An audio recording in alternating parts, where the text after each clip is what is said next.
আজকের প্রথম ক্লাসে আমি যেটা নিয়ে এসেছি যে চাকরির পরীক্ষার ইংলিশে কত রকমের ইংলিশ আসে। তোমাদেরকে এটা আমি রেখেছিলাম, তোমরা সবাই নিজেরা চেষ্টা করেছো, তাই তো? করেছো তো? আচ্ছা, তার মধ্যে তোমরা ভ্যারাইটিস জিনিস পেয়েছো। কি কি পেয়েছো? আমরা পেয়েছি সিনোনিম পেয়েছি, অ্যান্টোনিম পেয়েছি, প্রিপোজিশন পেয়েছি, আর কি পেয়েছি? ভয়েস চেঞ্জ পেয়েছি, ন্যারেশন পেয়েছি, আনসিন পেয়েছি, ওয়ান ওয়ার্ড সাবস্টিটিউশন পেয়েছি, অনেক কিছুই পেয়েছি, আর্টিকেল পেয়েছি, আরও অনেক কিছু রয়েছে। আচ্ছা, তো এই যে মিক্সিং জিনিসটা, এটাই চাকরি পরীক্ষায় আসে, এই মিক্সিং জিনিসটা।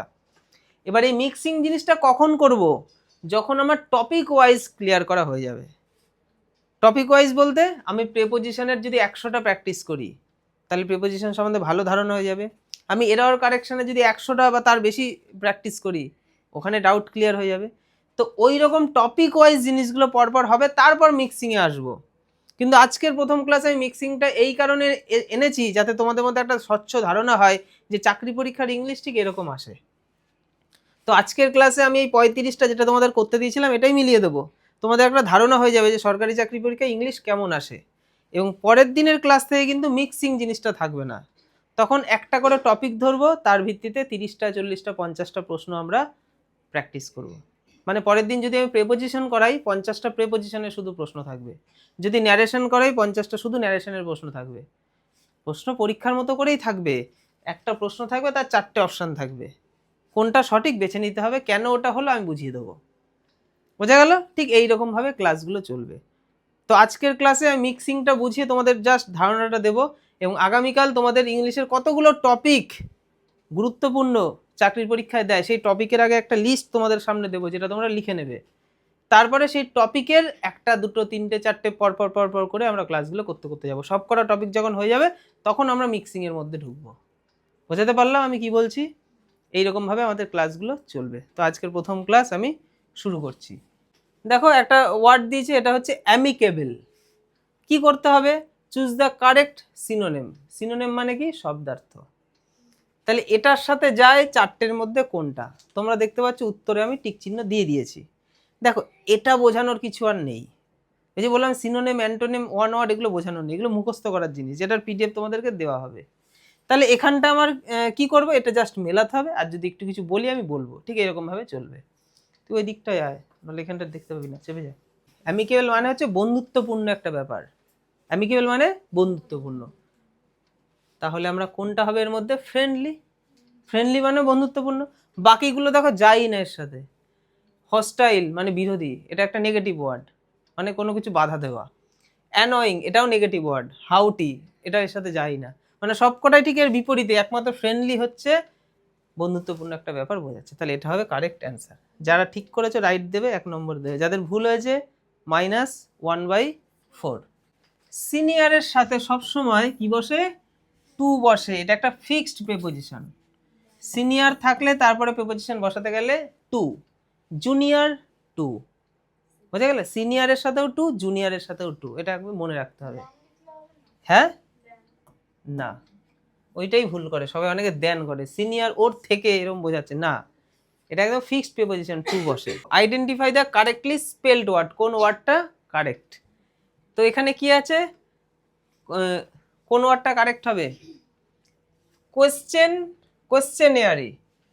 কোন ওয়ার্ডটা কারেক্ট? কারেক্ট তোমরা দেখতে পাচ্ছ। তো এগুলোও কিন্তু চোখে দেখতে দেখতে মনে রাখতে হবে, এগুলোরও কোনো সূত্র নেই।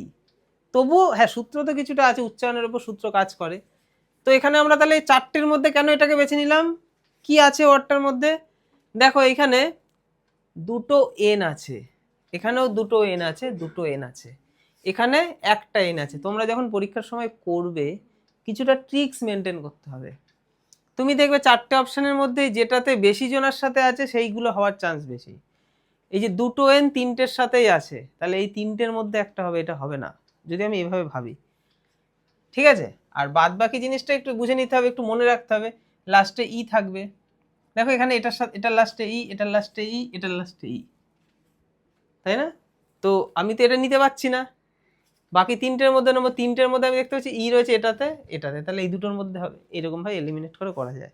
তো এখনই আমি তোমাদের প্রথম অবস্থায় এত কিছু বোঝাবো না, কারণ এগুলো মানে একদম অ্যাডভান্স স্তরে এগুলো করার হয়। এখন আমরা জাস্ট ওয়ার্ডগুলো দেখব এবং কি তার সঠিক স্পেলিং এটা দেখে নেব। আচ্ছা পরেরটা দেখো, ভয়েস চেঞ্জ করতে দিয়েছে। ভয়েস চেঞ্জের থেকে সহজ আমাদের কাছে আর কি হয়, যদি আমরা ভয়েস চেঞ্জের কনসেপ্ট ভালো মতো করে থাকি। The teacher is explaining the lesson. আমাদের সাবজেক্ট হচ্ছে টিচার, অবজেক্ট হচ্ছে দ্য লেসন, আর এটা হচ্ছে আমাদেরকে চেঞ্জ করতে হবে। এটা চলে আসবে প্রথমে, এটা চলে যাবে লাস্টে। তাহলে কি স্যার এখন আমি সাইডে ভয়েস চেঞ্জ করে দেখবো তারপর মেলাবো? না, আমি কি করব, আমি সিম্পল যে জায়গাটা বলছি, কারণ আমাদের শুধু পারলে হবে না, টাইমের মধ্যে পারতে হবে। আমাদের ভয়েস চেঞ্জ কি বলে, যদি অ্যাম ইজ আর থাকে তাহলে কি আনতে হয়, ওয়াজ ওয়্যার, ওয়াজ ওয়্যার। আর যদি কন্টিনিউয়াস টেন্স থাকে তাহলে কি আসে, বিং আসে। ঠিক আছে, তো ইজ রয়েছে, তার মানে আমাদের কি হতে পারে, ওয়াজ ওয়্যার। দেখো ভয়েস চেঞ্জ করতে দিয়েছে, the teacher is explaining the lesson. আমাদের এখানে সাবজেক্ট রয়েছে, এখানে অবজেক্ট রয়েছে, আর এই জায়গাটা আমাদেরকে চেঞ্জ করতে হবে। ঠিক আছে, আমরা পুরোটা ভয়েস চেঞ্জ করতে গেলে অনেক সময় লেগে যাবে। আমরা কি করব, আমরা ভার্বের দিকে দেখব, এই যে এই দুটো ভার্বের দিকে তাকাবো। আমরা দেখতে পাচ্ছি ভার্বের সাথে আইএনজি রয়েছে, তাহলে আইএনজি থাকলে আমাদের কি আনতে হয়, ভয়েস চেঞ্জে বিং আনতে হয়, তারপর ভার্বের থার্ড ফর্ম। ভয়েস চেঞ্জে ভার্বের তো থার্ড ফর্ম হয়, হয় না? তাহলে থার্ড ফর্ম কোনটা, এখানে দেখো সব কটাতেই তুমি থার্ড ফর্ম পাবে। তাহলে থার্ড ফর্ম দিয়ে বুঝতে পারছি না কোনটা আমাদের উত্তর হবে। দেখো উত্তর আমরা দেখতে পাচ্ছি এটা হবে, এটা দেখে শুধু মুখস্থ করে বসে থেকে কোনো লাভ নেই, কেন এটা হবে এটা বুঝতে হবে। আচ্ছা তাহলে ভার্বের থার্ড ফর্ম দিয়ে বিচার হচ্ছে না, বিচার তাহলে কি দিয়ে হবে, আমরা দেখতে পাচ্ছি ভার্বের আইএনজি থাকলে ভয়েস চেঞ্জে বিং আসে। তাহলে কোন অপশনে বিং আছে, এটাতে আছে, আর কোনোটাতে আছে নেই, তাহলে আর বাকি পুরোটা করার দরকারই নেই, এটা হচ্ছে কারেক্ট অ্যান্সার। ঠিক এইরকম ভাবে আমাদেরকে ইংলিশটা করে বেরোতে হবে। ঠিক আছে, আমি তো এখানেই বুঝে গেছি। যদি দেখি না বিং এখানেও আছে আর একটা অপশনেও আছে, তখন আমি তার পরেরটা চেক করব, দেখবো দা লেসন কি প্রথমে এসছে। যদি দেখি দা লেসন প্রথমে আছে ওটাতেও, তখন আমি তারপরেরটা দেখব যে দা টিচার কি লাস্টে গেছে। এরকম ভ্যারাইটিস ভাবে আমরা স্টেপ বাই স্টেপ চেক করব।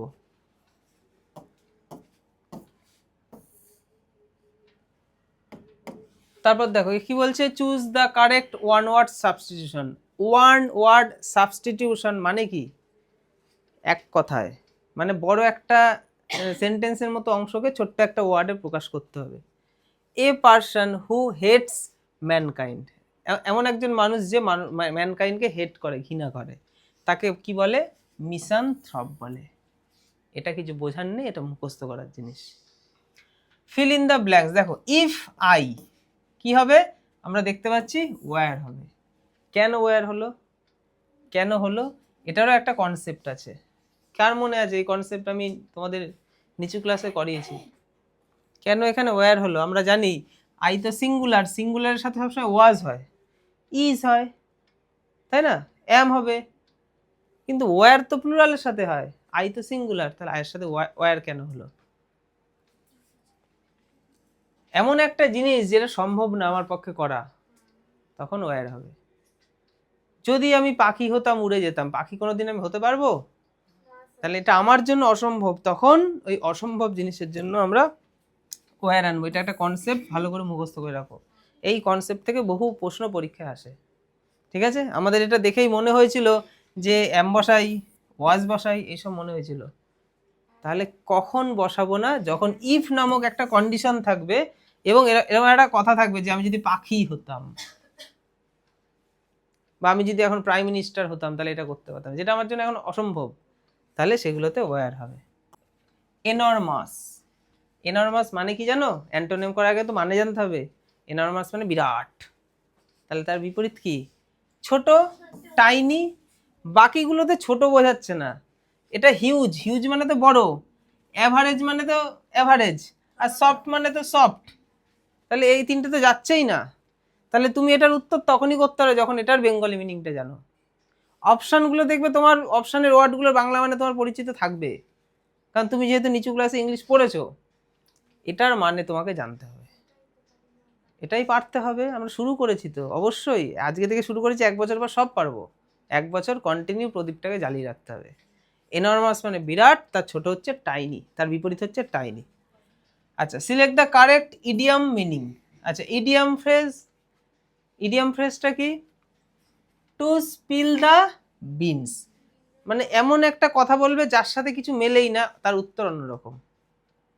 এখন যদি আমি পূজাকে বলি নাচতে না জানলে উঠোন বেঁকা, তার মানে এটার মধ্যে দিয়ে কি, মানে ও কিছু পারছে না, বলছে না, ও অন্য কিছু এক্সকিউজ দিচ্ছে, তাই না? আলাদাই একটা, মানে ওটার উঠোন ফুটন তো ব্যাকেনি কোথাও, কিন্তু অর্থ কি বলতে চাইছে সেটা আমরা কিন্তু বুঝতে পারছি।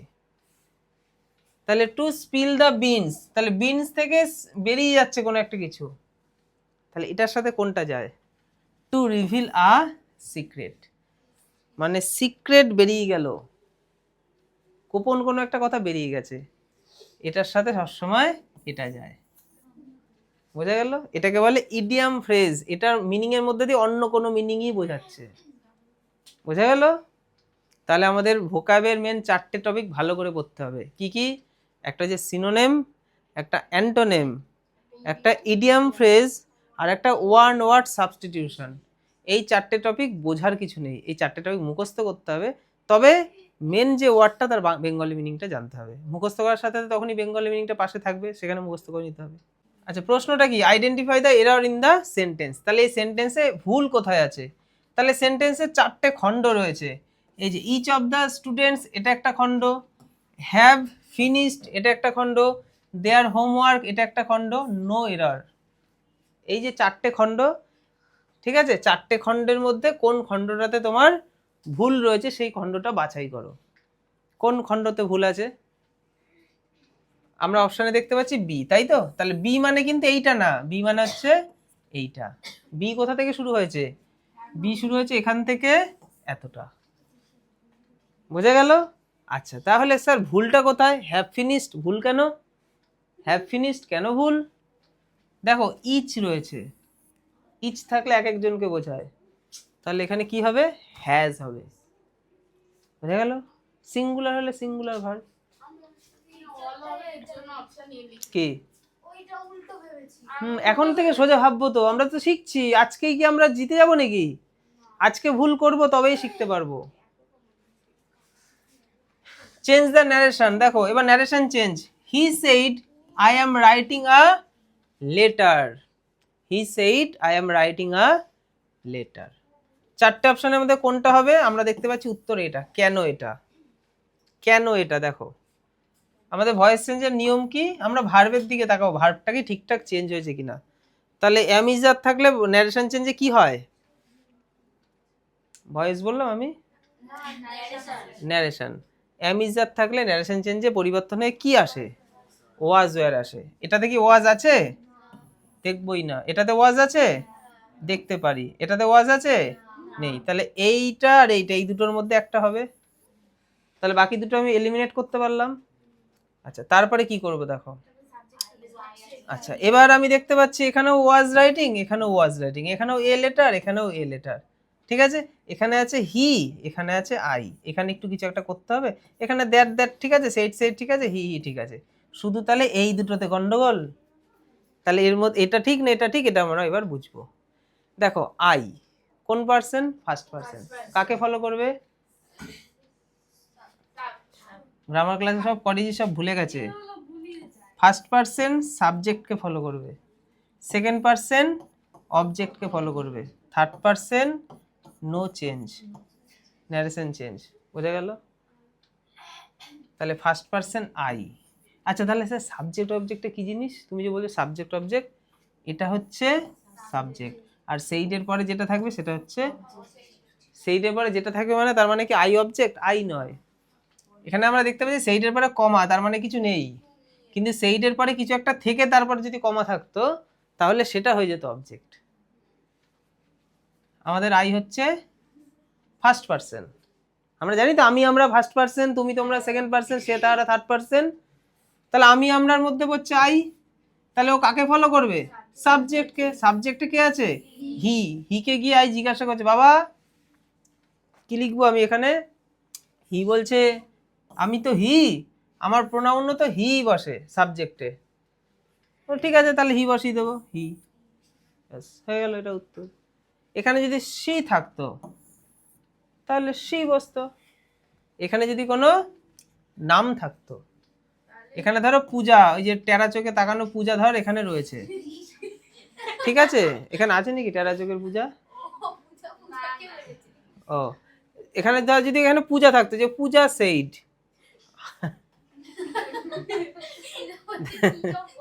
কি সব বলে না ও, কেন এদিকে মন না দিয়ে অন্যদিকে তাকিয়ে হাসবে? এরকম খেয়ে যেতে হবে। আমি তো আর থাবড়া থরেই মারবো, থাবড়া অনেক রকম ভাবে মারা যায়। এখানে যদি পূজা থাকতো, এটার মধ্যে দিয়ে আমাদের অনেক অনেক করে ন্যায় শিখতে হবে, তো থরি এটা করে চলে গেলেই হয়ে গেল, দিন কেটে গেল। এখানে যদি পূজা থাকতো তাহলে কি তো, Puja said I am writing a letter, তাই তো? তাহলে আমরা ন্যারেশন চেঞ্জের সময় এখানে কি পরিবর্তন করতাম? তাহলে পূজা আছে বলে তখন এখানে আই কাকে ফলো করতো? সাবজেক্টকে। সাবজেক্ট হচ্ছে পূজা, তাহলে আই গিয়ে পূজাকে বলতো পূজা তুমি ছেলে না মেয়ে? পূজা বলতে আমি মেয়ে, বলছে তাহলে আমি এখানে সি বসিয়ে দিলাম। যদি থাকতো রাজা, রাজা বলতে আমি ছেলে, তাহলে হি বসিয়ে দাও। বোঝা গেল? যদি প্রোনাউন এখানে থাকতো, শেষ হয়নি এখনো, ভার্বের পর যদি প্রোনাউন থাকতো তাহলে আর হি বা সি বসানো যাবে না, তখন অবজেক্টিভ ফর্ম বসাতে হবে, কারণ শুরুতে বসে সাবজেক্টিভ ফর্ম, শেষে বসে অবজেক্টিভ ফর্ম। তখন হি এর জায়গায় বসবে হিম, সি এর জায়গায় বসবে হার। জাস্ট একটু পরিচিত করে দিলাম, এরপর আসবে আমরা আরো শিখবো। আচ্ছা দেখো, bread and butter, bread and butter সবসময় সিঙ্গুলার হয়, তাই ইজ। দেখো একটাই সিঙ্গুলার দিয়েছে অপশন, ভালো করে অপশন ফলো করলে পারা যায়। এটা প্লুরাল, এটা প্লুরাল, এটা প্লুরাল, জানি তো প্লুরাল ভার্ব। আর কার সাথে বসে? প্লুরালের সাথে। ওয়ার কার সাথে? হ্যাভ কার সাথে? শুধুমাত্র ইজ বসে সিঙ্গুলারের সাথে।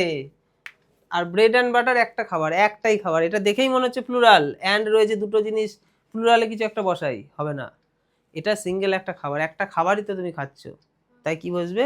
ইজ। আচ্ছা ক্যান্ডিড কি করতে হবে? সিনোনিম। তাহলে ক্যান্ডিড মানে কি? বন্ধুত্বপূর্ণ। ক্যান্ডিড মানে একটা বন্ধুত্বপূর্ণ, এটাও তাহলে একই। ফ্র্যাঙ্ক, ফ্র্যাঙ্কলি, আমি ফ্র্যাঙ্কলি কখন কথা বলি কারোর সাথে? যখন মানে তার কাছ, তার সে আমার বন্ধুর মতো যখন, তখনই তো ফ্র্যাঙ্কলি তার সাথে কথা বলি।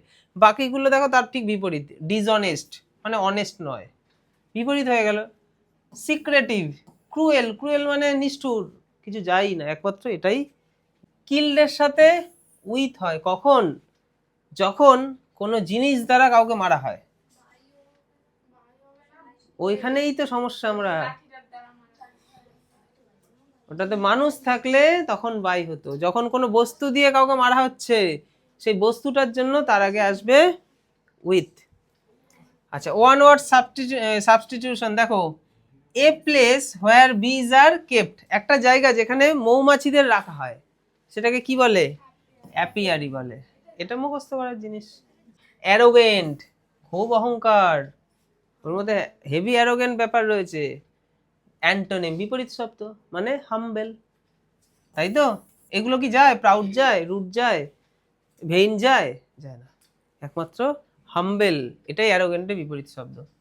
আচ্ছা hardly had I reached the station dash the train left, তাহলে আমি স্টেশনে যে প্রায় পৌঁছে গিয়েছিলাম, ট্রেন ছেড়ে দিয়েছিল। দেখো যখনই হার্ডলি আসবে, হার্ডলির সাথে হোয়েন বসে, হার্ডলির সাথে হোয়েন বসে, হোয়েন দ্য ট্রেন লেফট। এই ইডিয়ামের কারেক্ট মিনিং কি হবে? At the 11th hour, 11th hour, 11th hour মানে এরপরেই কি 12th আওয়ার চলে আসবে, মানে 12 ঘন্টা হয়ে যাবে, আবার নতুন করে ঘড়ি শুরু হবে। হ্যাঁ, তাহলে এটাও মুখস্থ করারই ওয়ার্ড, এটা বোঝার কিছু নয়, কিন্তু মুখস্থটা এভাবে বুঝে করা যায়। তাহলে অ্যাট দ্য 11th আওয়ারকে কি বলে? At the very last moment, একদম শেষ মুহূর্তটাকে বোঝানোর জন্য অ্যাট দ্য 11th আওয়ার এই ফ্রেজটা আসে। বোঝা গেল? আমরা যদি মনে রাখতে চাই ঠিক এরকম মনে রাখতে পারি যে 11th আওয়ার মানে এরপরে 12 চলে আসবে, মানে শেষের দিকে চলে আসলো, তাই একদম লাস্ট টাইমকে বোঝাচ্ছে। বোঝার দিকে মন অনেকেই কম দিচ্ছে। ঠিক আছে, রাইট হলো কাটা হলো কি যায় আসে, কাকে দেবো? সোনার আমি কিছু দেবো? শিখবো, নাহলে বেকার হয়ে যাবে আমার সমস্ত কিছু। আচ্ছা কারেক্টলি স্পেলড, কোনটা কারেক্ট স্পেলিং? তো এটা হচ্ছে এটা, এগুলো জাস্ট দেখে দেখে রাখতে হবে, এগুলোর আর কোনো ব্যাপার নেই। অ্যাকোমোডেশন, তাহলে দুটো সি আসবে, দুটো এম আসবে, আর কিছু না। ই দেখে আমাদের মনে হলো ভাওয়েল, অ্যান বসাতে ইচ্ছা করলো, কিন্তু আমাদের মনে রাখতে হবে কি কি লিখলাম,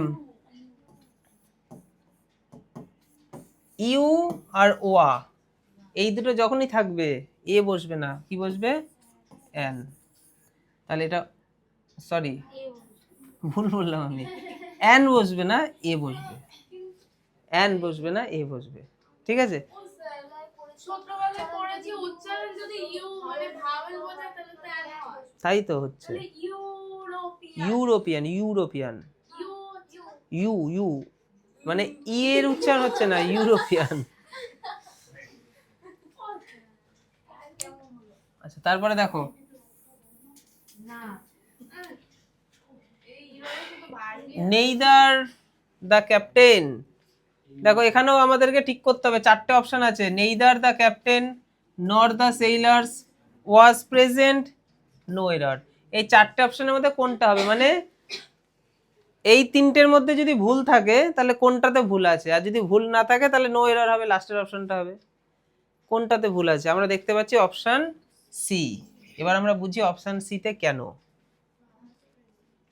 নেইদার নরের একটা কনসেপ্ট আছে, আমি বলছি না টপিক ওয়াইজ পরপর পড়তে হবে, যেটা একদিন করে করানো হবে, যেখানে শুধু গ্রামারের অংশ থাকবে, নাউন প্রোনাউন ভার্ব অ্যাডজেক্টিভ, ওইখানে এগুলো সব শেখানো হয়েছে এবং শেখানো হচ্ছে।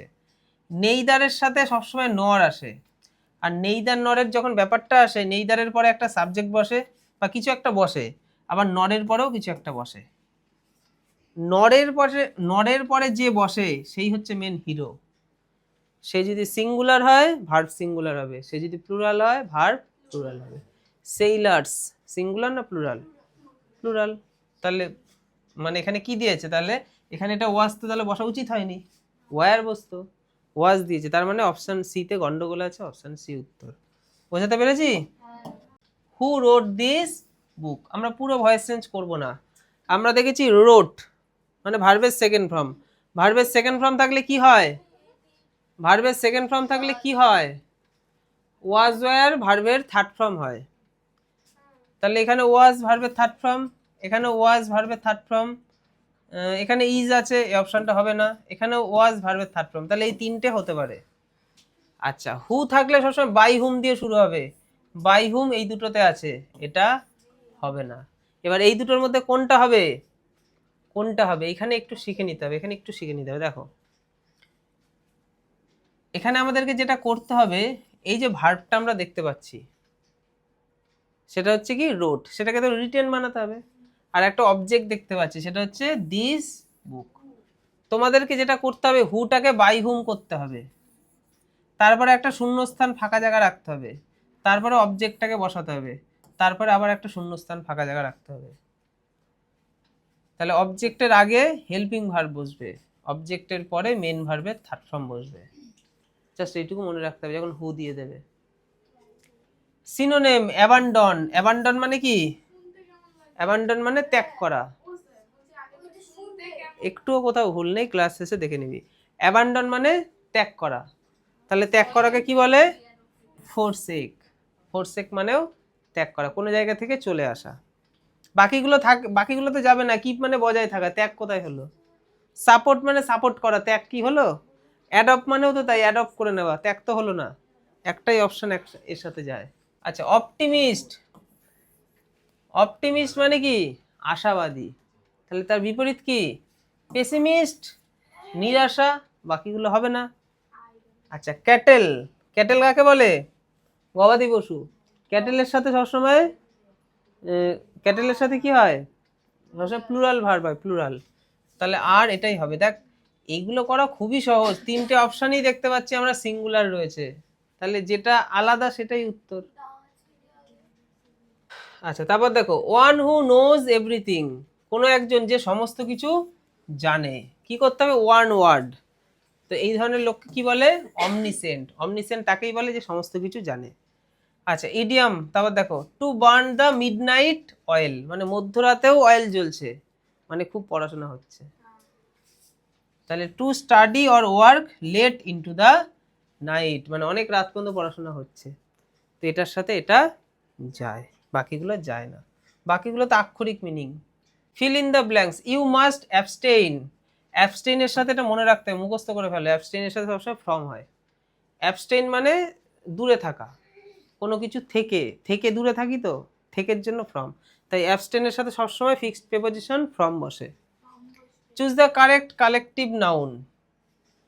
ড্যাশ অফ লায়ন, লায়নের দলকে সবসময় প্রাইড বলে, এটা মুখস্থ করার জিনিস, 6-7 জিনিস, লায়নের দলকে প্রাইড বলে। আচ্ছা তারপর দেখো ভুল আছে কোনটা, সব থেকে ইন্টারেস্টিং জিনিস হচ্ছে এইগুলো। আচ্ছা কোনটা তাহলে, এখানে অপশন বি হচ্ছে ভুল, এটার মধ্যে ভুল রয়েছে, তাই তো? এবার আমরা বুঝবো ভুলটা তাহলে কোথায়। তোমাকে পরীক্ষার সময় বলতে হবে না কোথায় ভুল, তুমি সঠিকটা করে বেরিয়ে আসো, এখন আমাদের শিখতে হবে ভুলটা কোথায় রয়েছে। ভুল রয়েছে যে যেটার সাথে ইয়ার হয় তার আগে আর মোর হয় না, যার সাথে ইএসটি হয় তার আগে আর মোস্ট হয় না, বোঝা গেল? দেখো টলার আবার মোর দুটো হয় না, হয় টলার না হলে মোর, তাহলে এখানে স্যার কোনটা হবে, এখানে টলার হবে, এখানে মোর হবে না।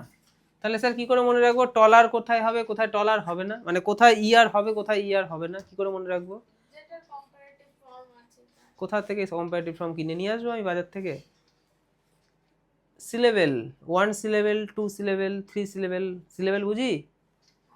রাই একটা সিলেবেল, রাইমা, রাই মা দুটো সিলেবেল, বোঝা গেল? সিলেবেল একটা হলে ইয়ার যুক্ত করে দেওয়া যায়, এটা একটা বেসিক জিনিস মনে রাখতে হবে, বোঝা গেল?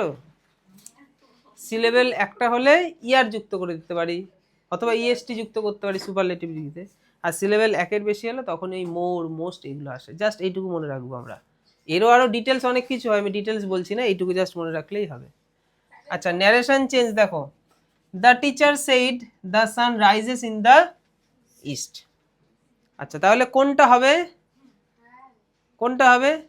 স্যার আমরা দেখছি রাইজেস যদি হয় তাহলে ভার্বের ফার্স্ট ফর্ম হয়ে গেল, ভার্বের ফার্স্ট ফর্ম হলে আমাদের সূত্র অনুযায়ী কি বলে, চিরসত্য পরের কথা, আমি এখনো জানিই না এটা চিরসত্য, আমি কি করে জানবো, আমি জন্মালাম সবে, আমি ওইসব নিয়ে যাচ্ছি না, আমি বলছি রাইজেস ভার্বের ফার্স্ট ফর্মের সাথে এস বাই এস থাকলে আমরা ভয়েস চেঞ্জে কি পরিবর্তন করি, সরি ন্যারেশন চেঞ্জে কি পরিবর্তন করি, ভার্বের পরিবর্তনটা তোদেরকে সেই নোটসটা দিতে হবে, সব মনে পড়ছে না কিন্তু। আচ্ছা ঠিক আছে, আমি ওইগুলো তাহলে এখন বলছি না কি হয়, কারণ ওটা নোটস সবাইকে দেওয়ার প্রয়োজন। আচ্ছা আমরা এখানে দেখতে পাচ্ছি চিরসত্য, যদি চিরসত্য ঘটনা হয় তাহলে কোনো পরিবর্তন হয় না।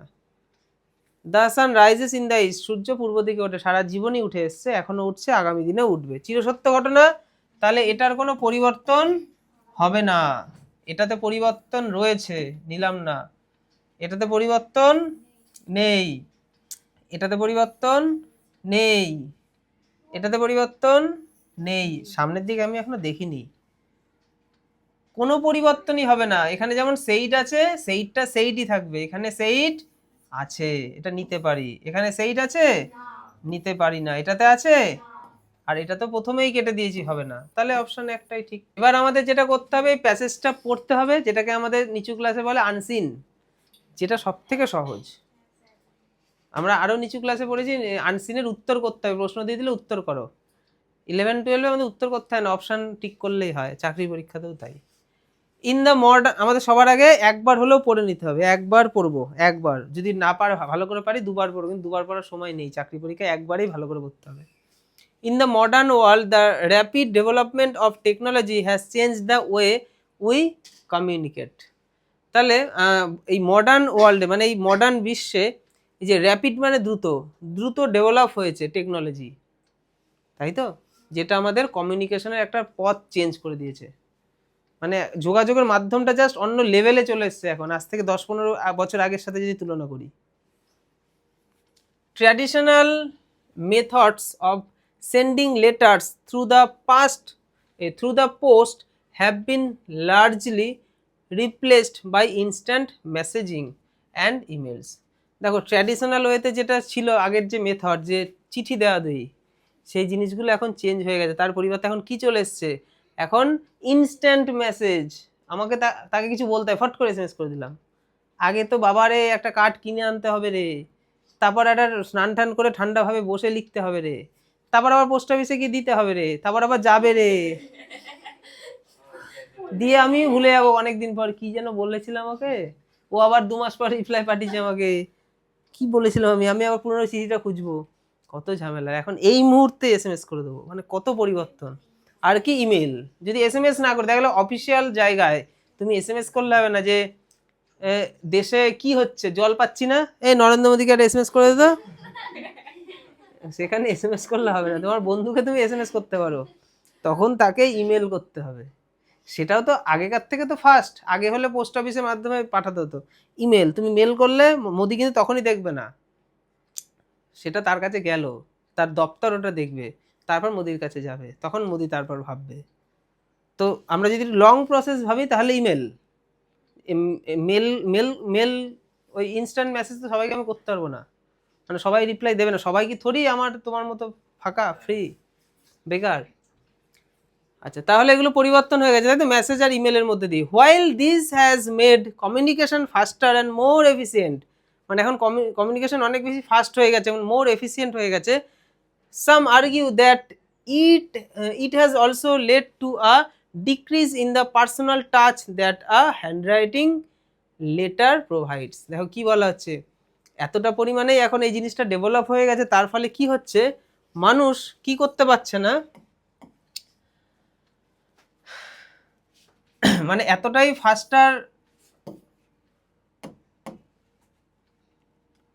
ফাস্টার অ্যান্ড এফিসিয়েন্ট হয়ে গেছে, যার বিপরীতে আর্গুমেন্টও হয়েছে, মানুষ এখন এটা নেগেটিভ জিনিসও খুঁজে পেয়ে গেছে যে এটাতে কিছু নেগেটিভ ব্যাপারও রয়েছে, মানে এত ফাস্ট সব হয়ে যাচ্ছে, এটাতে নেগেটিভ ব্যাপারও রয়েছে। কি নেগেটিভ ব্যাপার রয়েছে, মানুষের মধ্যে যে পার্সোনাল টাচ, হাতে লেখা এই জিনিসটা আর নেই, মানে তুমি যখন হাতে লিখছো ভেতরে একটা ফিলিংস কাজ করছে, তুমি অন্যরকম ভাবে লিখছো, ভাবছো আর লিখছো। আর যখন ফট করে এসএমএস বা ইমেল করে দিই তখন তুমি অত আর ভাবছো না, দুম করে লিখে দিলা, বুঝে গেলো। এখন যেমন কমেন্ট মানুষ করার সময় 10 বার ভাবে না, ফট করে লিখে দেয়, আর যখন সে হাতে লিখবে তখন লেখার সময়ও সে ভাববে না আমি কি ঠিক লিখছি, কোথাও কি ভুল হচ্ছে। এই যে ভেতরে ফিলিংস বা টাচ, এই ব্যাপারটা নষ্ট হয়ে গেছে বর্তমানে যে এসএমএস বা এইসবের ব্যাপার এসছে। Moreover, the constant connectivity offered by smartphones means that people are often expected to be available at all times, leading to increased stress and a blurred boundary between work and personal life. দেখো এই যে communication উন্নত হওয়ার ফলে কি হয়েছে, মানুষ যখন তখন যাকে তাকে পেয়ে যাচ্ছে, আমার এখন ওকে দরকার, ফট করে ফোন করে দিলাম, ফট করে মেসেজ করে দিলাম।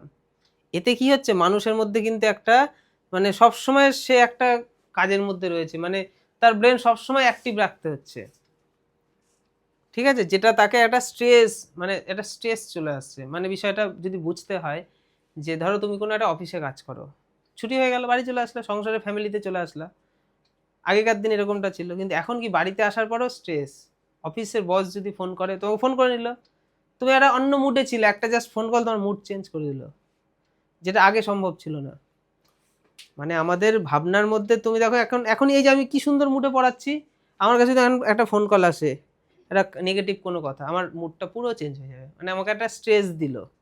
হ্যাঁ, খারাপ জিনিসটা আমি পাবো একদিন পরে, তখন আমার সময় আমি জিনিসটা দেখে নিচ্ছি, কিন্তু বর্তমানে জিনিসটা এমনই হয়ে গেছে, সঙ্গে সঙ্গে তোমার মানে আনন্দ ধ্বংস করে দেওয়ার ক্ষমতা যে কেউ রাখে, তোমার মনের শান্তি মুহূর্তের মধ্যে শেষ করে দিতে পারে যে কেউ, জাস্ট একটা এসএমএস বা ফোন কলের মধ্যে দিয়ে।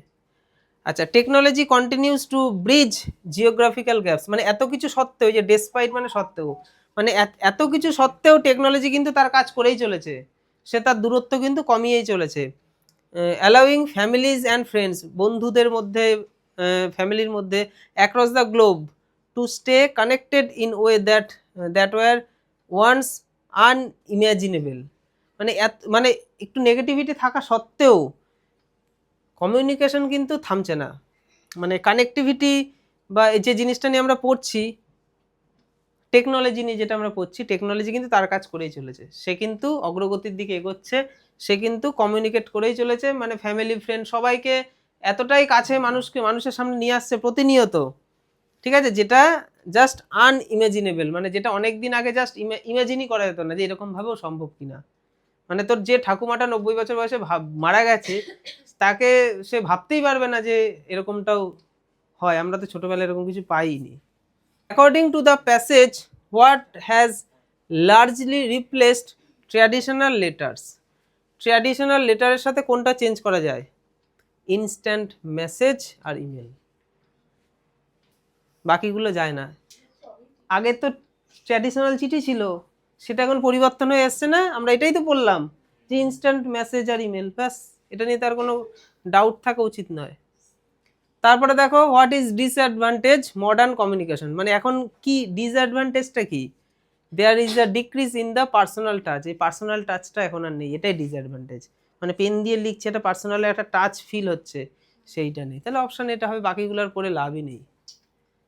আচ্ছা, how have smartphones affected the boundary between work and personal life? তাহলে স্মার্টফোন কি করছে? Smartphones affected the boundary between work and personal life. আচ্ছা দেখো বড় অপশানটা হবে। আচ্ছা তবুও আমরা করি যে স্মার্টফোন কিভাবে মানে দুটো জিনিসের মধ্যে একটা এফেক্ট করছে, যে they have blurred the boundary due to constant কি কানেক্টিভিটি। কনস্ট্যান্ট কানেক্টিভিটি জিনিসটা রেখেছে যাতে আমাদের সবসময় একটা স্ট্রেসের মধ্যে আমরা চলে আসছি। What is the major benefit technology mention towards the end of the passage?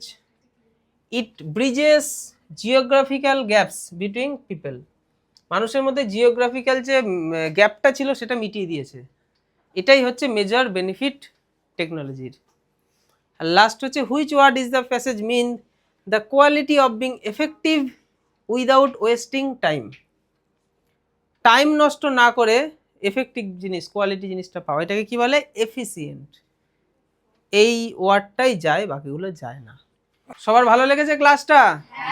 তো আমরা অনলাইন ইংলিশ ঠিক এইরকমভাবেই করব। আজকে প্রথম ক্লাস, আমি জাস্ট মিক্সিং একটা জিনিস দেখালাম, পরের দিন থেকে মিক্সিং জিনিস থাকছে না, একটা করে টপিক ধরবো, ক্লিয়ার হবে, সব কটা টপিক ক্লিয়ার হয়ে গেলে তারপর মিক্সিং জিনিস চোখের সামনে আসবে, তারপর আমরা স্কুলে বলছি কি চাকরির পরীক্ষা দিতে যাব, পরীক্ষায় পাশ করব, চাকরি পেয়ে যাব।